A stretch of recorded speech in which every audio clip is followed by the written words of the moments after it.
નમસ્કાર, સ્વાગત છે ગુજરાત ફર્સ્ટમાં સમાચારો સાથે હું છું દીપિકા। થરાદ નગરપાલિકાની ચૂંટણી માટે રણશીંગું ફૂંકાયું છે। ચૂંટણી પહેલા ગુજરાત ફર્સ્ટે જાણ્યો છે મતદારોનો મિજાજ। થરાદ શહેરમાં પાણી અને ગટરની સમસ્યા છે।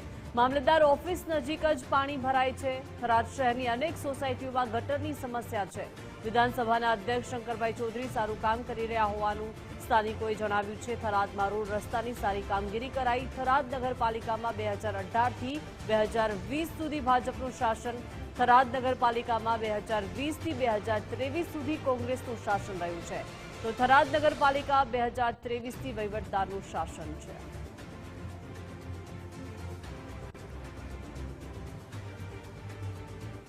નગરપાલિકાની ચૂંટણીઓ નજીક આવી રહી છે, ચૂંટણીઓના પડઘમ ભાગી રહ્યા છે, ત્યારે ગુજરાત ફર્સ્ટ અત્યારે થરાદના શહેરીજનો સાથે ચર્ચા કરશે।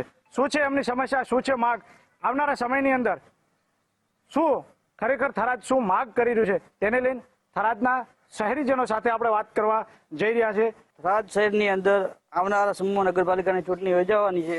એમાં જો ભાજપની પેનલની ભાજપની સરકાર આવશે તો ખૂબ સારા વિકાસ થવાના છે। આપણા લોકપ્રિય ધારાસભ્યની વિધાનસભાના સ્પીકર માનનીય શંકરભાઈ ચૌધરી અને આપણી નગરપાલિકા બહુ સારો એવો વહીવટ કરી છે। દરેક જગ્યાએ આપ જોઈ શકો છો, નવી રેફરલ હોસ્પિટલ છે, હાઈવેના રોડ છે, ટાંડાનું તળાવ છે, કોઈ પણ તમે જગ્યા જો વિકાસ જ દેખાય છે। આવનારા સમયમાં જે પાણીના જે ભરાવો છે, આ આઇકોનિક રોડ ઉપર આપણે એક્શનમાં અહીંયા જે ભરાવા થાય છે, આવનાર જે પણ પેનલ જીતે, ભાજપ જીતે, કોંગ્રેસ જીતે, પણ આ મેઇન પાણીની સમસ્યાઓ છે।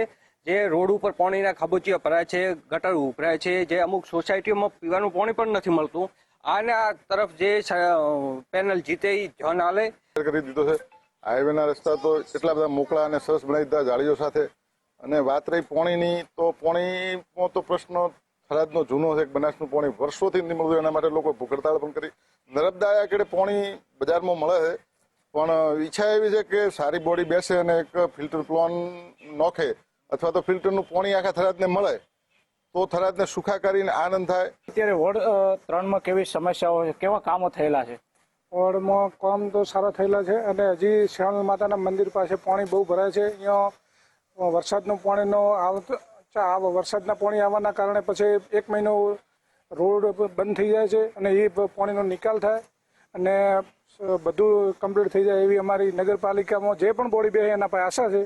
થરાદની અંદર વિકાસોના કામ સારા થઈ રહ્યા છે, અને અધ્યક્ષ સાહેબ આવ્યા પછી રસ્તા, સરકારી હોસ્પિટલ, વિકાસોના કામ સારા થઈ રહ્યા છે, અને આગામી સમયમાં ભાજપની બોડી બને નગરપાલિકામાં તો એથી પણ સારું કામ થશે એવી અમારી માંગ છે। નગરપાલિકાએ કેવા કામો આવનારા સમયમાં કરવા જોઈએ જે તે સત્તાધીશો આવે? નગરપાલિકા અમારે વહીવટદાર ને લોકસેવક શંકરભાઈ સાહેબે અમારી મોટા પાયે પ્રશ્નો હતા કે સફાઈના હતા, ત્યાં બ્લોક લાગી ગયા, પાણીના પ્રશ્નો હતા, ત્યાં પાઇપો લાગી ગઈ છે। મોટા ભાગે ઘણું તો જે નાના મોટા સ્થાનિક પ્રશ્નો હતા એનું નિવારણ લઈ દીધું છે। બીજા જે પણ પ્રશ્ન હશે એમને આશા છે કે અમારા શંકર સાહેબે ખૂબ કર્યા, ઓછા કર્યા એમને, ખૂબ સાહેબે કર્યા છે, અને આગળથી ગ્રાન્ટ આવી મકાન મળ્યા બધાને, વિધવા પેન્શન, બીજી બધી વાતે ફર્સ્ટ ક્લાસ સારી રીતે સાહેબનો જે વિકાસ છે એવો કોઈનો નથી અત્યારે। સાહેબ તો એટલે જાણે અમારે ભગવાન જ છે। બરોબર, વોર્ડ નંબર 4માં અમારે પાણી પહેલી સમસ્યા રહેતી હતી।